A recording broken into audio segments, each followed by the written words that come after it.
Welcome to Sitcom Showdown, a podcast that reviews classic sitcom episodes and inducts them into our very own Hall of Fame.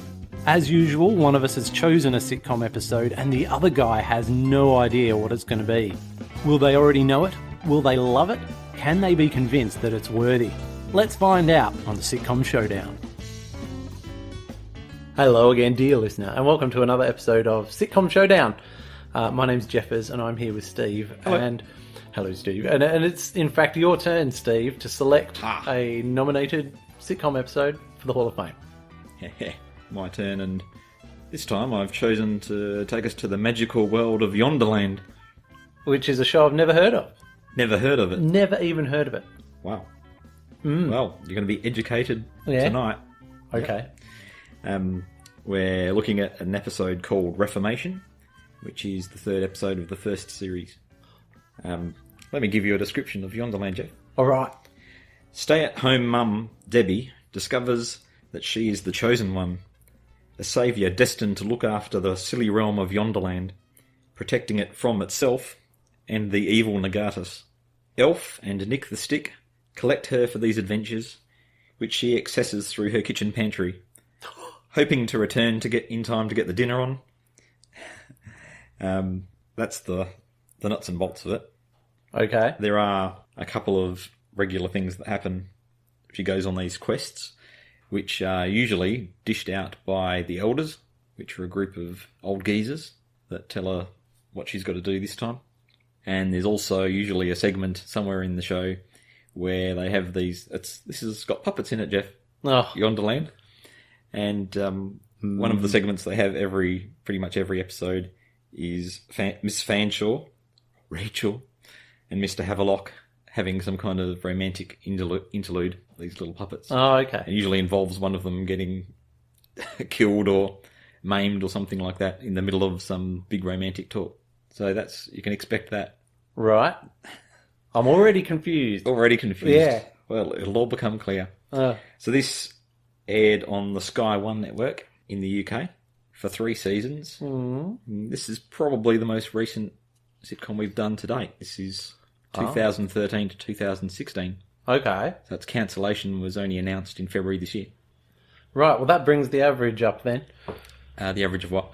I'm likely to pick a lot of 90s sitcoms just because that was my peak watching time. And it tailed off in the 2000s.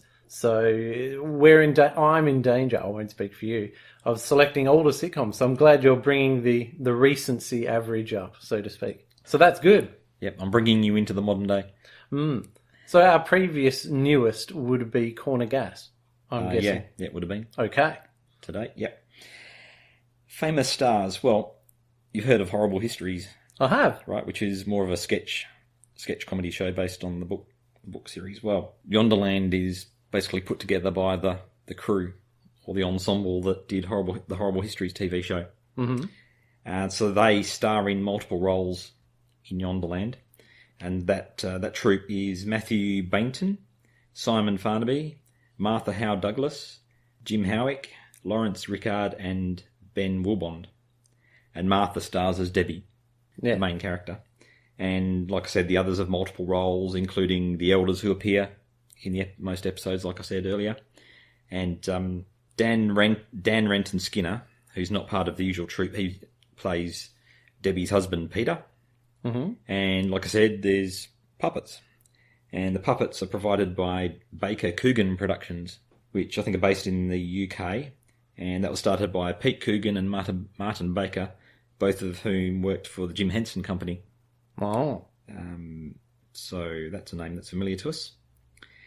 So, like I said, the troupe also writes Yonderland, and this particular episode was written by Jim Howick and Lawrence Rickard. So my personal background to watching Yonderland, well, the kids had been watching Horrible Histories and loved that. And then I saw somewhere in my feed that they'd done a sitcom which was like family friendly and set in a fantasy world. And I saw a couple of clips of it and I thought that looks really good. So I ordered the DVD in from the UK. And since then, that's pretty much all I've seen of it because, well, season 2 aired in Australia, but I didn't catch it. And season 3's never aired in Australia. But they've just started re-showing it from the beginning on the ABC, so I'm hoping that this time they'll do the full run through seasons 2 and 3, and I'll be able to catch all that. And we know you haven't seen it at all. So would that be on ABC Kids? No, well... Or ABC 2? I can't remember. ABC News 24? So I don't think it's on the news channel. No. But I think it'll be interesting to see if you feel this way, but I feel like the vibe of it feels familiar. Okay. Right, well, I think the thing to do would be to go away and watch the episode, and we'll come back and talk some more. All right, let's do that. Okay.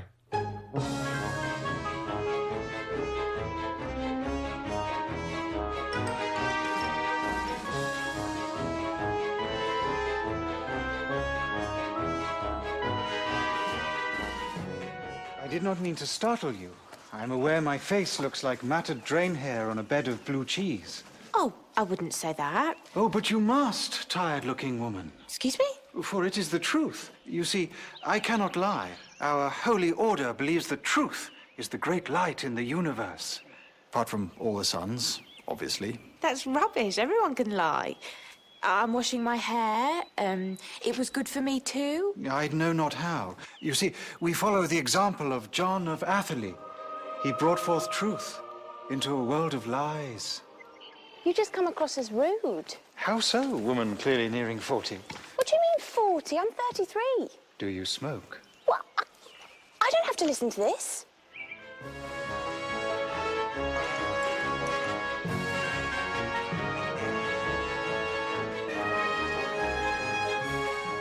And we're back.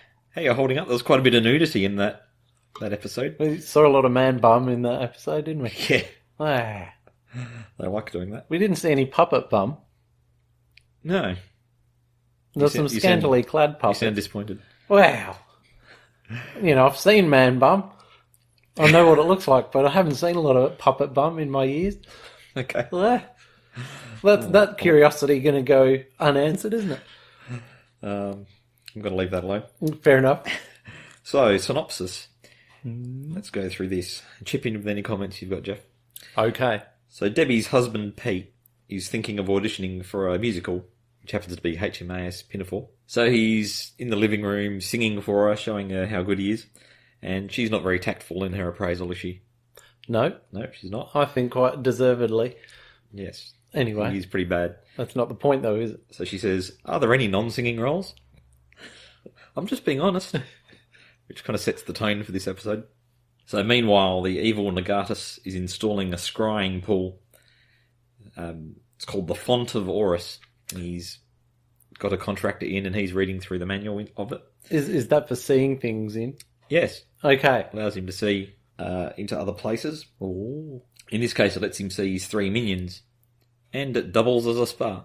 Ah. Which I don't think it's meant to, but no, yeah, he does that as well. The minions are at the monastery of Old John, which Nagatus has recently destroyed using an ogre hit squad. Now, we don't see ogres in this episode. We don't see ogres, just the handiwork of the ogres. Mm-hmm. So good budget saving there. Yes, exactly. So the minions have daubed Ogre Musk on the monastery, which has drawn the ogres in and they've just smashed the place to pieces. But that's not enough. He wants to make sure the job's finished, so he also dispatches some bounty hunters to tidy up any possible loose ends, which means any of the monks that might have survived. Oh. Next thing that happens is Debbie is collected by Elf, and Elf's come to get her so they can go and see this event that only happens once every 1,000 years, which is that all of the trees in the forest of Garvin yawn in unison. So they arrive in Yonderland to see the tree yawning, but instead of that they come across the surviving monks of Old John, aka the monks of truth. Oh. So Debbie decides to help the monks out by taking them to Atherley, but before they can do that, she has to teach them to lie so that they can evade capture by the bounty hunters. Yeah. They struggle to learn how to lie. I think that's fair to say. Yeah. She's got a blackboard there. You are not monks. You are not monks. So are you monks? Yes. They're terrible. It also involves cutting their long hair and trimming their beards and changing them out of their robes. So I don't know if you picked up on this, but Elf gets sent back through the portal to Debbie's house to pick up some of Pete's old suits. Yep. the monks get dressed in the suits, and they have their hair done and everything, and she's not particularly impressed with They don't look like monks anymore, but she reckons they look a bit estate agency. Yeah, a bit used car salesman. Yeah, a bit like that. Which is kind of like the opposite of the monks of truth. Okay, so they set off, and they have an encounter with the bounty hunters, which, because the monks give the game away, Debbie has to clobber them with Nick the Stick, and that creates a portal, and the bounty hunters get sent through the portal. And where do they end up? Oh, we'll find out, will we? Yes, more on that later. Okay. So they've done that. Then Debbie Elf and Nick the Stick and the monks, with the monks in tow, they arrive in Atherley, where the moon lives under the water. This is the place where reputedly John of Atherley came from many moons ago to spread the word of truth. So they discover that the moon under the water is not a temple or a holy place. It's actually a pub. And that John of Atherley, in the words of this ancient geezer in the pub, was an absolute dunghead and a drunkard, and not a holy man at all. This is a somewhat hurtful truth, I think they say. And this guy that tells them, he's just hilarious. It's an old puppet who needs subtitles to be understood. Oh, definitely. Without the subtitles, yeah, so that's a big you'd joke. have Buckley's. Yeah. That's quite a good joke. And at the end of the scene, this guy crumbles to dust, which I said reminds me of something out of the Dark Crystal. Yes. Although he wasn't a nasty puppet, he was a nice puppet, the old geezer. Yeah, that's right. I mean, the monks didn't think so, because Well, they had were to hear just- some home truth. Yeah, they were completely shocked by this. Nagatus's minions have tracked them all to the pub, but the monks managed to finally overcome this ingrained truthfulness that they've got, and they managed to tell a lie in self-defence. Then, as a little interlude, we've got Rachel, Miss Fanshawe, being proposed to by Mr. Havelock. He's snuck a ring into her champagne glass, and as she's having a drink, someone comes along behind her in the pub and knocks her on the back, and she ends up choking on the ring. The next scene is Debbie back at home, and Petey singing for her again, but this time Debbie does the right thing and lies, telling him it's great. She's learned her lesson after her encounter with the tactless monks of Old John. Yeah. And we end with the monks, and they question, what are we going to do with our lives now the truth no longer binds us? What do they do, Jeff? Oh, they become estate agents. They become estate agents, and you see them putting the hard word on this Couple of puppets. This puppet couple. They're basically in a single room house, which is so small that the monks are all bunched up together and bending over, but they're extolling the virtues of this house. It's bijou, and it features It's got walls. a roof and walls. Yes, that's right. Oh. So, do we have a deal? Yes. So they've fully embraced their new role and gone completely to the other extreme. Oh, they really where have. They started from. Yep. Everyone's learnt their lesson. We'll talk about that a bit more in a minute. So why do I think it's worthy of entry into the Sitcom Showdown Hall of Fame? Good question. Here we go. Jeff's Oh, no, that's not an accusatory tone. I don't know if I'll be able to convince him. Hey. So I want to talk for a bit about the bigger picture of Yonderland, because I think there's some elements in that Oh, yeah. contribute to the fun. It's obviously a fantasy and it's whimsical. You've got the archetypal hero on a quest type of story, but instead of it being some muscly, heroic dude or some... Yeah, with no ties, who has to leave his village because his family's been killed and he's got revenge to do or whatever. Yeah. It's a housewife, stay-at-home mum. who has plenty of reasons to live and not leave home. Yes. Oh. I like the fact that in this situation, instead of the adults being the ones who aren't in the know, her kids are the muggles, and she's the chosen one that goes off and has the adventures while they're at school. And instead of using a wardrobe to get to Yonderland, she uses her kitchen pantry. Yes. That's like the line, the witch in the pantry. Yeah. Many of the problems she solves are interpersonal conflicts between the childlike inhabitants of Yonderland, like the monks of Old John. Yeah. Who they cause problems because of this belief they've got to tell the truth at all costs and without any regard to the hurt that it might cause someone, like it caused them when they found out about John of Atherley. So I think it's funny that Debbie sends her kids off to school and then goes to Yonderland to teach the children there how to behave. Yes. Swapping one set for another. That's right. And she has to go back home and do it all over again. So it's a comedy show that's for everyone, family friendly, I think they describe it as. Yep. So it's working on all these different levels. You got stuff for the kids like the puppets. You've got, well, I described it as fart type humour. Things like the ogre mask, people being dressed funny, those sorts of things. Yep, and I'll add to that list the poor puppet whose job it was to scrub something in the spa with a toothbrush, that sort of thing. Yep, that sort of thing. Lovely crude humour that we can all enjoy. Well, there's like a level of fart level kind of crude humour, but then there's another. Like it's also a subtle operating, innuendo level. Yes. Yeah. That the kids won't pick up on. Yep. But the adults will have a laugh at. So it's there's also like humour around the married relationship of Debbie and Pete. Then there's, like we said before, lowbrow humour, and then there's highbrow humour as well. So a couple of examples from this episode. Do you know what Reformation reference is? Yes. How does that? This is the Horrible Histories part of it, right? The Reformation started about 500 years ago, and that was where Martin Luther, was it? Martin Luther nails his treatise to the church door. It says everyone should be able to read. Yeah, okay, I'm with you on that bit. And he goes through the list of all the gripes that he's got, like selling of indulgences and all these sorts of things. So he's trying to reform the church or bring it back to what he sees as being the original teachings and that sort of thing. Yeah, the whole point. Whereas in this episode, what we see is the monks of truth working on the belief at the start that John of Atherley was a holy man who was righteous and taught quite rightly that the truth should be told at all costs. Yeah. But they find out that John wasn't such a good guy after all. No, he was a boring pub dude with the habit of vomiting on people and bending people's ears and telling them things they don't want to hear. Yeah, and he ended up getting booted out of Atherley. So they go from being these guys who told the truth at all costs to real estate agents at the end of the episode. So the reformation of this church is basically from truth tellers to flat out liars, greasy double dealers, greasy people. So there's a joke on a whole different level. Yeah, and then there's other kind of slightly highbrow things like the HMAS Pinafore reference, and you've got the Jane Austen-y puppety kind of interlude with Miss Fanshawe. Yeah, being proposed to by Mr. Havelock. So there's all sorts of different things going on at different levels at the same time. And I was trying to think of some other sitcoms that might have done that well.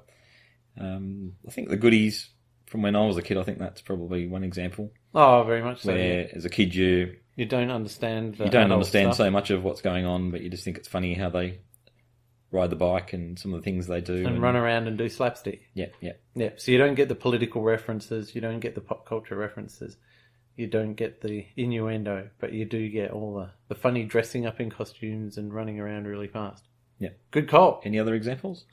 Well, I would use the example of the Basil Brush sitcom from the early to mid 2000s. Ooh, that's probably a good one. Reinvented Basil Brush. The first couple of series weren't very good, but I discovered it during series 3 and 4 anyway, and so I thought I'll get some more gold and go back and watch the early series, but it was terrible. Basil Brush was never a sitcom. It was a kids show with, sort of Mr. Squiggle style, I suppose. But they reinvented it as a sitcom. And there's plenty of stuff in that for the adults as well. Yep. So, top stuff. Oh, it's in a similar vein. Yep. So that's... with not as high production values. That's one thing that really impressed me about Yonderland is it's filmed on standard video and all that, but it's just the sets and the costumes and the puppets and all that. You said you were expecting sock very puppets. Impressive. Wow, yeah, I was expecting sock puppets. I wasn't expecting exactly. So that was really good. Oh, good. They're all the reasons why I think it's a really good episode. So that's all I've got, Jeff. Anything else that you wanted to... Oh, look, I've got all sorts of things to add. Yeah, let's go through the list. The opening, say, 3-4 minutes, I was just going, yes, and then I was going, yes, and then I was going, yes, because I saw Dan Skinner, who's my favourite. Dan Brenton Skinner? Dan Renton Skinner. Well, he's listed as Dan Skinner in Vic and Bob's sitcom, and they hadn't done a sitcom before doing House of Fools, but House of Fools is quite recent, and I rewatched them all with a view to bringing them to the table here.